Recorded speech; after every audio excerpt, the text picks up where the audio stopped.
And so, we are still on our series called What Happens Next? Live Like There's No Tomorrow. Okay, so, last Wednesday, grabe ang gi-preach sa to ang pastor, and I believe na blessed tag. Sabay na bless ato last Wednesday. Even they're absent, but they're saying, come on, because they are so excited na maminaw karon bisad last Wednesday, wala sila. Ayan, di ba? And so, kinsa ba sa inyo ang hilig og teleserye or movie? Ayan, di ba? Sino ba sa inyo ang nanonood ng Pangako Sa'yo? Grabe naman, hindi nyo gusto si Amor at saka si Claudia. Sino ang nanonood ng On the Wings of Love? Ay, wala akong pakialam. Hindi.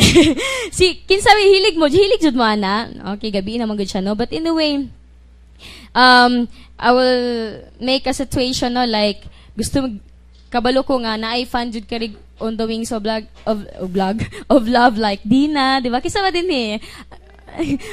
Oy, dili ko, pero na pag magbabasa, oh, gaya ni mo kay Pipoy, oy, magkuan na. Diba? Diba? Grabe, intense na kaayo, nagkita na sila, grabe na gyud, nasa climax na gyud ang kuan. Then all of a sudden, ning tawag imong mama o kailangan nimo nga mugawas or halimbawa gisugo ka, 'di ba? Nakagitanaw nga di ang On the Wings siguro, pero tanaw kag Korean, 'di ba? Kasi may hilig og Korean dire. Halata gid na hilig og Korean kay manghubag gid ang mata kay dugay kay makuha nila tag pila ka hours, 2 days, 3 days. Hindi, joke lang. 'Di ba? Ay nagbago na din sila. And 'di ba nya mukalitra og kuan mo suguon kasi imong mama, lamin na kay imong tan-aw mag nanagi sa climax ba nya. Nak, nari rago dire papalit rago dito Magic Sarap kay nagkuan ako'y kulang jud kay bitsin ba. Mama, hapit na gisagba. Tadaw ganito. Tapos pag abot na, halo, usin na hitabo. Sa diba na, oh grabe na, na di oy, saya nga. Uy, wala jud ko kakita. Diba? We are so excited na makita nato ang next na line, next nga scene, diba? Pag magkita kisa na niya sa On the Wings, sa lalaki gani, nawa, kabalo sila. Di James Reid, Clark, diba? Oo. And kasi itong babae gani? Si Clea? Clea akong naroon. O si Clark o si Lea. diba? Mamiss lang gini mong isa kakuan, then wala na. But for us, no, viewers, no, yung mga kuan na gusto nato, we are so excited. Kung mabitin lang itag kay kuan gamay, kana bitong masayangan ta because we are so excited to the next na mahitabo, di ba? Maano ta ba? Unsa magyud ang next? Unsa magyud ang next na halimbawa sa ato ang life. Tung bata-bata, we're so excited to the next level sa atong life. Kinder, ay prep na ko, di ba? Kinder 2 na ko, ay elementary, excited na dako na jud ka, no? Pagka high school, excited masamot na excited ka, di ba? And pag 4th year na nimo, kuan naman K-12 naman ta karon, pero sa amo ang time excited na oy mag-college na gid ko, di ba? Excited ka for the next, murag wala may excited ako lang. Sige, okay lang. Okay lang na siya. Kisa ba sa inyo ha diri when tungtong mo sa 4th year, no, sa among time, mura magtigiw lang pod mi, no. sa tungtong mo 4th year and you are so excited na mag-college, na you are so excited to the next level sa imong kinabuhi. Kisa may kisa excited. Kisa may 4th year diri, 4th year grade 10. Kisa may excited ba kayo na mag-grade 11? Hala, yung iba, hindi gusto nila mag-college na. Sorry, na iba ang system natin sa education. But, after college na, di ba, graduate, excited na kayo. After sa graduation, galing rampa ni Buta. And you are so excited to the next level. Unsa man ang next level? Trabaho, amin ako mag-unsa. Trabaho, excited na. Trabaho. Sunod! Na nakay-work. Unsay sunod na. Next! Unsay next? Yun! Mo the most exciting part sa ato ang amot lang ko sa inyo ha. Mura pod og di mo excited. ang uban gani din ha, wala na. College pa gani, mura gusto na. Di ba ta? Di ba? Pa-deadma din kayo. Kung makaturo kayo, parang sino. But anyway, we are so excited to that, no? Ang iba, nag-work pa lang, meron na. Di ba? Ang iba, talagang, sa stage na to, maabot man kita sa time ana, right? May ka nga, yak, pero maabot kita sa time ana, di ba? Pag tong bata buta hulo, dologo na siya, yak, no, ana, pero naabot kita sa time, di ba? Pag abot sa nakatrabaho na ka, di ba, hayay na pag abot, trabaho na kay family, nakita na nimo tong, di ba, nakita nimo siya, tong ginadesire good nimo, ginapray good nimo, grabe gud pugong-pugong nimo tong college pa ka, grabe gud ang kon nimo, and then, next to work, nagkita na gud mo, kamo na yung duha, di ba, happy life, di ba, after sa marriage, syempre, mga anak jud mo, excited kayo na kay baby, di ba? Isa gusto po dahil mo mag-asawa, wala good may kuan jud, liwat jud. And after that, you're excited to the next. Na kay anak, di ba? Dako na, excited ka kay magkaapo na pud ka. Isa excited, ana. Muna sa tawag, progression ba? Kaapo na. Tanaw sa imong apo. Tanaw po sa imong itsura. Kung anak kay apo, ibig sabihin, unsa na ka? Lola. Every time makakita ko lola, kaya imagine akong sarili ba? Imagine ninyo sarili, o gisaway lang mo sa lola. So, mas lolo, ipangit, kulubot na jud now. Wala ka kakabalo nga pag-abot sa time. And the next level sa imong life, ing anak po di mong dagway, di ba? You cannot stop your age, you cannot stop things na maghitabo sa imong kinabuhi, no? Every time makita na ko, so na akong lolo, kasi saway-saway na ako akong lola, pero pag karon nga sa akong age, nakita gud ako nga, hala, uy. Bida-bida, daghan na ba ko, wrinkles or something, ana. Because, maabot kita sa time nga, ana, right? Tuo mo, ana. Tuo mo sa dili, mahitabo gud na siya. And after that, nalola na tayo. Unsa pa'y sunod? Unsa pa rin gusto ninyong mahitabo pag humaglola? Unsa pa di ay? Of course, sige, o sa pag ina-expect ninyo, di ba? Sige, mga po pag sa tuhod. Sige, tapos pag po sa tuhod, apo pag yun sa pa. Pero gusto pag yung mga apo, kay gusto pa yung mong mabuhi og taman. Pero daghan na kay kag-apo na, apo na sa lapalapa, apo na sa tumagko. Nabitaw ana, kadungog ko, nagikoan. Pero at the end of that, what will happen to us? Die. Kasi excited na mabuta sa point ka na. Next level na po. Diba? Diba? Iba na kayong dagway na to, ana. Okay. So, when we talk about death, sometimes, ma-feel ninyo kapag makadungog mo, ana. Death, maana good. Sa inyo yung feel? Mag-uol, di ba? Mahadlok ka, ang uban, malipay, siguro daghan nag-utang, ay, naku, di ba? Problema, ay, naku. Pero, those people nga dapat gina-desire, no? Every time nga mo, makadungog kag ana nga thing, death, or kamatayan, di ba? Something like, dili pa ko gusto, di ba? O mabangga lang kagamay, makabangga kagamay, or anak kagamay, thank you Lord, mo ipasod ko, di ba? Mamatong reaction, di ba? Nahulog ng gani kadapit sa kanal, ay, salamat, wadyo ko napakong na ana, o patay, di ba? Thank you, good Lord. But, we have to accept the fact that anytime death will come. Di ba? Hindi po siya tulad ng mga textmate natin kapag gusto niyo magkita o gusto gusto matita man nato dito nasa abroad or nasa gawas sang sa maitom, gawas sa darating ako next day, we prepare, di ba, maglimpyo taman-taman, no, di ba, mga kabibs, magkuskus jud mga kon sa CR kay naagi maabot, and they will inform us ahead of time, di ba? Sa iba sa ako, mag-inform sila sayo pa, kaya tita, you're excited. But death is not like that. Si kamatay hindi po. Kay kung meron naman kung mag-text, kung kabalo na mag-text, kabalo siguro siya unsa ba?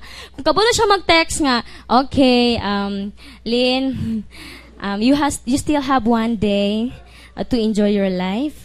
Prepare. Ugma Lin, mga alas 9, mo duty ka, mukirig ka dira. Ana, di ba? Uso, ano, ha? Ayaw pag-ana. Just, lang. God forbid. But what would, ano mong reaction? Ha?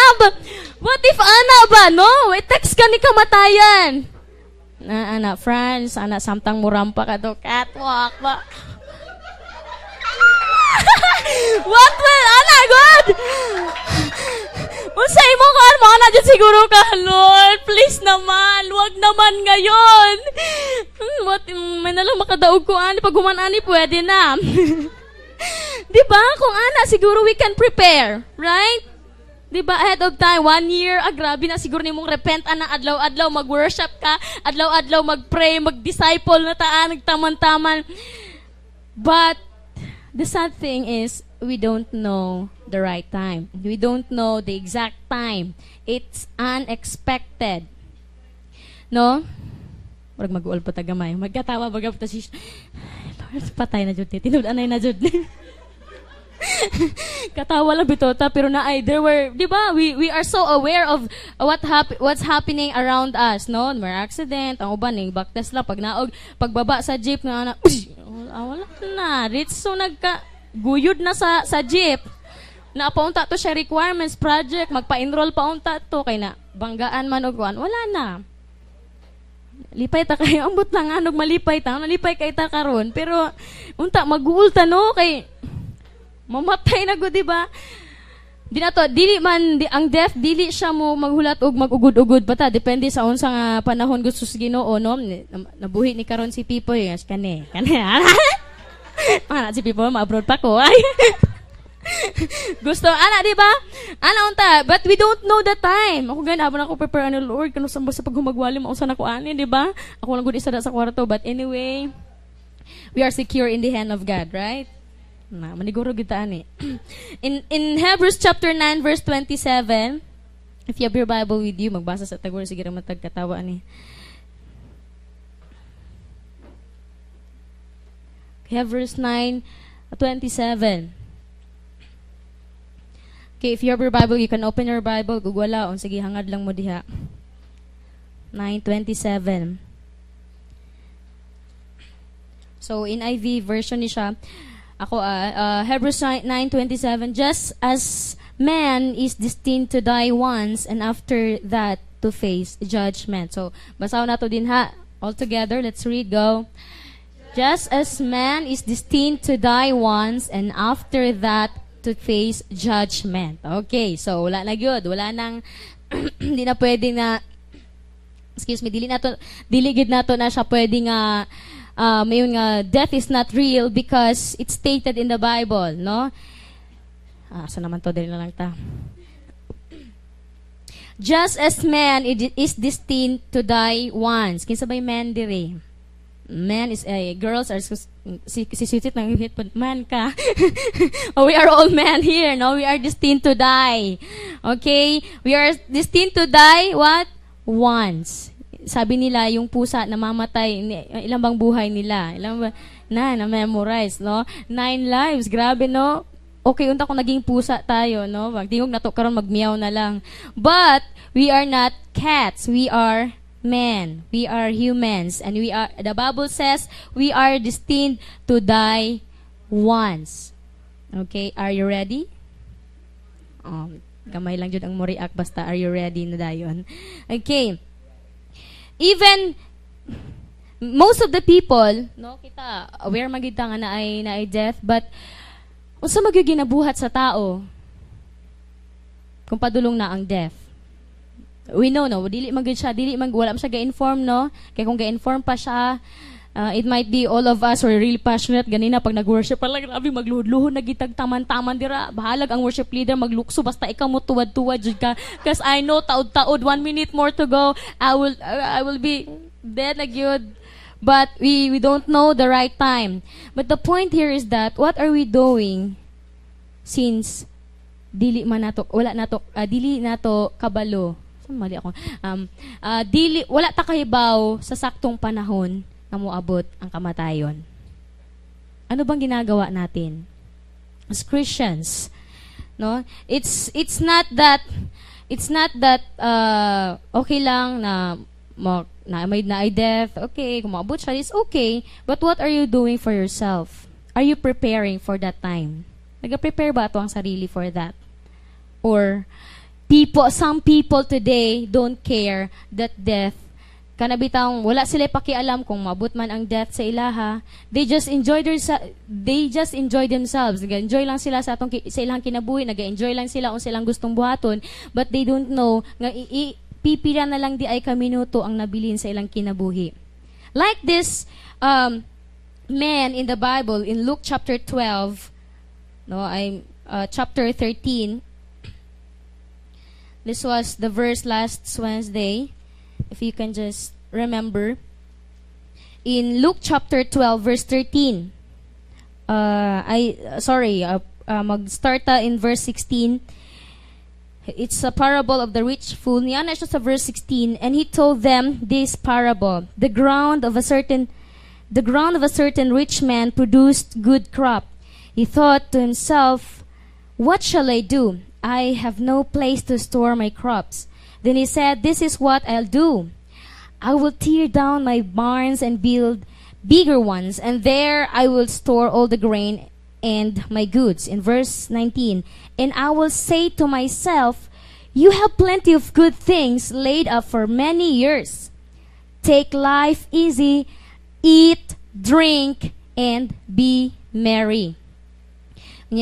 And verse 20, but God said to him, you fool, this very night your life will be demanded from you. Then who will get what you have prepared for yourself? Okay, hindi lang tayo mag-stop. So, like what happened to this man, no? He has that good produce of good crop, no? Maybe in short, this man is a farmer, no? Na siya yung mga tanom, and he looks for himself, daghan na gud siya ani, nindot na gud ang dagan sa kinabuhi, and what he thinks is just store kanang investing, or kanang nag-store lang siya mga butang para sa iyang sarili. Even he is expanding sa iyang budiga para masudlan niya og kanang mga butang pa nga masudlan sa iyahang gihaguan, no, yung mga harvest. And then, grabe ang hagon. After that, unsay ang giingon?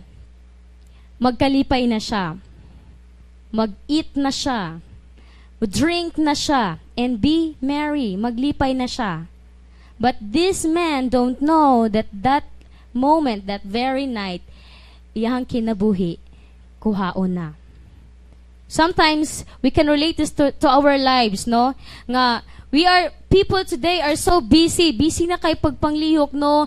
Pagbuhat ani sa ilang gustong buhaton without giving time to the Lord. Pero sa ito, naghatag batag time sa Ginoo? Are you giving time to the Lord? Busy na kay ka, whole day ka nag-practice, whole day ka grabe ang imuhang pagtrabaho, grabe ang imuhang invest para sa imong sarili. I will work hard, I'll study hard para lang pud ni makagraduate gyud ko, para lang gyud makahimo ko ani ang butang para maging successful ko, without knowing that this night or that time, wala pa naabot ang time, kuhaon na sa Ginoo ang kinabuhi ni anang tawhana o kinabuhi nimo.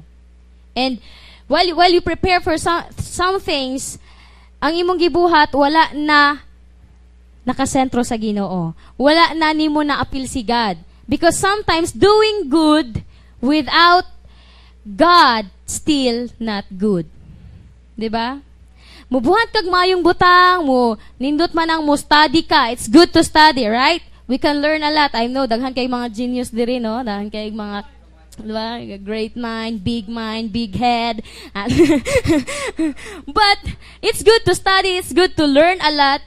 But what's important is that good ba na siya? Good without God, still not good. Okay, maging good lang na siya, maging great lang na siya, pag naa si God dira.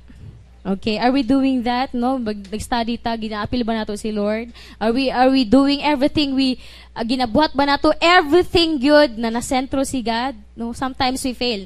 Na fail ba mo sa a day nga nagtrabaho ka pero nakalimot na ka kay God? Try na mo na. Busy na kay ko, grabing type ni mo, gipaningot na ka, wa na kay ano-ano to. Hala, badi ko kaampo, bisig pagkaon paspas na lang ka, wala na ka. Katry mo na. Okay, so magrepenta ta karon og so good.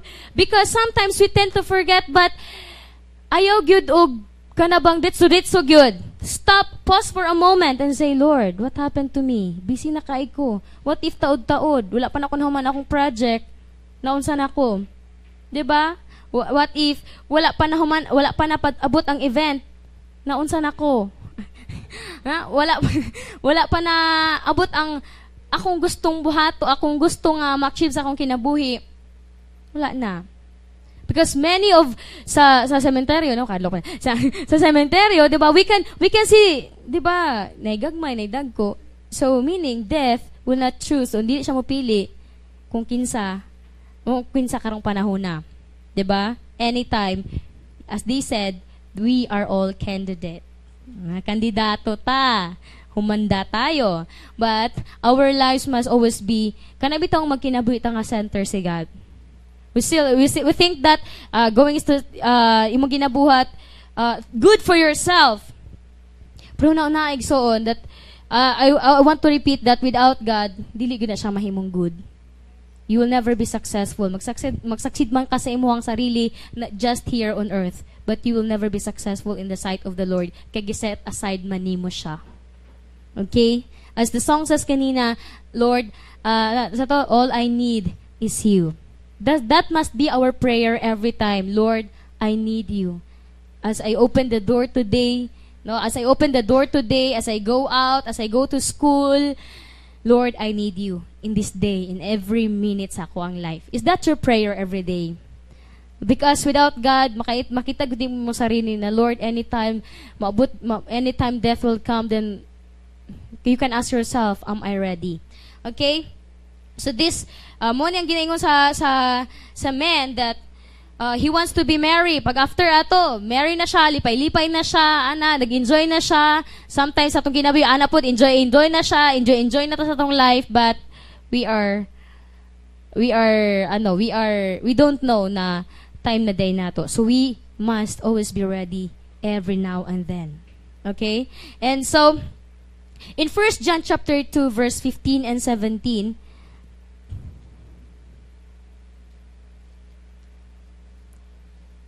okay, so let's read this verses 15 down to 17. So it says here, do not love the world and anything in the world. If anyone loves the world, the love of the Father is not in him. For everything in the world, the cravings of sinful men, the lusts of his eyes, and the boasting of what he has and does, comes not from the Father, but from the world. The world and its desires pass away, but the man who does the will of God lives forever. Amen? In this verse, sometimes money ang wala napansin sa tao. But Satan is working 24/7, 24 hours. Wala siya day off, wala siya rest time, dili siya pwedeng maghigda-higda because they are working so hard to get us. Do you believe that? Do you believe in that? That's why in 1 John chapter 2 verses 15, do not love the world and anything in the world. If anyone loves the world, the love of the Father is not in him. In verse 16, for everything in the world, the cravings of sinful men. So mani siya. Kana bitong gusto nato, especially sa atong heart, no? Sometimes natay gina-desire nga dili na uyon sa Ginoo ba. Even dili pa right time, we want it. God said it's not right time, but you really want to do it. And wala na center si God, no? Ginapairal na nimo imuhang sarili. Okay? Or the sinful man and the lust of his eyes. So mani siya. Kana bitong tanan na makita nimo, nga maka-invite sa imuha, makalingaw sa imuhang mata. Unsa mang mga butang makalingaw sa imong mata? Di ba? Hala, movie. Lingaw kay tong mataan na. Pwede kita, kaya-kaya, bakit ganyan, no? Kaya-kaya nating kaya nating, kayang magpulaw. Kaya nato magpulaw. Bisan pero pag mag-pray 15 minutes is too long for us. Di ba? Wa na 5 minutes pa lang, nagtulo, nagsugod ang laway. Wala na words. Nakatulog na di ay. Pero when we watch movie, even myself I experience makaingon jud Lord, grabe naman murag grabe ang kuan sa kong mata ba nga. Abtik jud kay siya hangtod na lang na magbunta ba. Kaya gud ako mag 3 o'clock 4. Di ba? Mura pag wala mo ka-experience ana, di ba? Grabe pero pag overnight, less ka, di ba? Katuang huy abdain ta, sige abang sa kape. But, di ba? Pero when we come to, diya sa devotion sa Ginoo, wala gyud, di ba? But I believe na gina-change na sa Ginoo. We're living in His grace, no? Na every time when we begin to just ask the Lord, help me to be changed, and God will change us, no? Dili na to paundayonan ato ang mata, no? Usay ga magustuhan sa atong mata, like gadgets, gusto na mo, ni mo na, di magud ka malingaw, like playing too long sa imuhang gadget, di ba? Dahil focus ka sa cellphone, text, hangtod usang orasa mo maundang og text. Hindi ako galit. Ako rin. di ba? Dugi kay mahuman og we are spending too long, no? Sa time, no? Grabe ang time na to gina-spend sa mga butang nga kabalutang, they are all temporary, right? Do you believe that tanang mga butang dinhi are just temptation for us to live this temporary life para lang gyud dili ta maka-spend eternity with God? No, mawales na atong time para sa Ginoo, pero dira sa mga butang nga makalingaw sa atong mata hala hangtod magbuntag gyud, hangtod magunsa mahubag pa ng unsay dapat manghubag basta kay hangtod na mapulan imuhang mata. Okay? We have to be watchful. Magbantay gid ta ana. And boastful of what he has and does. Kana bitaw naghinambog na ka kung unsay naa sa imuha. Naghinambog na ka, I have this, 'di ba? I am ginagamit ako sa Ginoo, 'di ba? There was a testimony of a man na he was gidala siya sa hellbap. Anya ni ana nganong naaman ning tawhanan ni because he has the vain glory ngan kana bitong he was being used by God then nakalimot na siya, grabe ang passion na ang na-center na lang iyang sarili. That's why he was there. He was doing things para lang mailhan siya, para lang makuha na hala, talented kay siya, hala, grabe na kay siya ka-passionate, but wala na ginabuhat for the Lord. And that's why he was there. Not good. So everything that we do, God must be the center. Amen. The center ginato si Lord.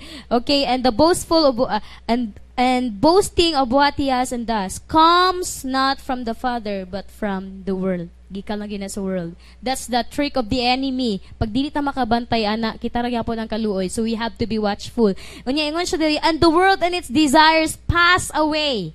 We all know da ang tanang butang ning kalibutan na, ang imo man ang nindot nga itsura, ang imo mang education, achievements man nimo, everything will just pass away. Am I right? Tanang butang imong gispend diri sa kalibutan basta dili para sa Ginoo kana tanan, mulabay lang na siya. Atong education, unsa man ang na-attain nimo, maybe graduate ka valedictorian, no? Valedictorian, salutatorian or unsa man ka o top 1 gikan sa last. Ana good, achievement mo pag college na po, dance Dean's list, 'di ba? Every semester and grabe. Excited ka kay jud nga naadjud koy award pag abot og graduation, grabe march na ka cum laude. Balia, 'di ba? Exciting kaayo na. Even we have those Magna 9 Magna cum laude ingon ani siya blah blah blah. We cannot bring those things to God and present, Lord, I am the cum laude at Edenton Mission College Incorporated. Dapat, di ba? Magbuot-buot pa ka kay Lord. And God will say, hey, I don't know you. Ouch. Lord, grabe! Naningkamot ako giskwela para makuha na ko ni nga certificate. Para makaon na ka, kuha na ko, successful na ko. Lang yung may tubag sa kuha. And God said, I'm sorry. I don't really know you. Who are you? Diba? Unsa imong bation ana nga time? Unsa atong bation kaya na time? So we have to bear in mind that everything we do, naagud si God na sentro. Amen? Don't forget God. Because at the end of the day, asa ta mo balik? Diha sa Ginoo. Okay? Anytime death will come, there are, makita nimo sa report, there was tong gi-share na ako ganina tong sa Baguio City. This was the real gid siya nga news nga nitabo sa isa ka kagay nga nagbaba lang siya sa jeep ba. 3 steps siguro, 1 2 3 unya naay ni kalit na nag-agi nga nga car. Wala nabundol siya, wala naguyod jud siya hangtod nga na gyud sa ilalom. Maybe that person daghan kay siya desire sa iyang life. But dito lang yun nag-end. Maybe that person gusto pa niya more, I want to live more. But we don't really know kung kanus amaabot ang death sa atong life. But we have to bear in mind na live ba nato atong purpose diha sa Ginoo. Kanabitaw ang calling nato sa ato ang kinabuhi. Bagid nato, gi-live bagid nato. Sometimes I myself paing ko, Lord, grabe murag tamad na gyud kaayo ko, even no, I don't know kung sa inyo but kanabitaw makayong gusto kong sarili. Sometimes kanang wala na ko ginahimo ba ana good, but for all of us no sa tua, let's not wait the time nga kanabitaw saka pa ka magmahay pa ta na wala na tay kuan ala bilang lang ka minuto ingon sa doktor kuan na lang kanang 3 days na lang 3 days na lang ang nabili nimo nga adlaw ana good unya wala na ka luya na kay ka di nakakalakaw di nakakatarong og istorya magsige na lang kag nga ana bitaw. We're not praying na that will happen to us, but things might come in our way that we are nang wala to gina-expect. But we have to realize these things nga samtang abtik pa ta, samtang naapatay chance to live, to give our lives to the Lord, to offer our lives, anang bitaw magpagamit sa Ginoo, to just live out our purpose, ato nang buhaton, karon na. Amen? It's a now. Amen? Karon na, himuon na nato ng unsay gusto na ipabuhat sa Ginoo sa ato. Don't let us not wait the time nga kana bitaw moabot pa ang time nga magmahay pa ta. But dili pod gusto si God ana, but we must know nagitawag ta sa Ginoo, our lives we surrender sa Ginoo, our lives gamiton sa Ginoo with His purpose. Amen.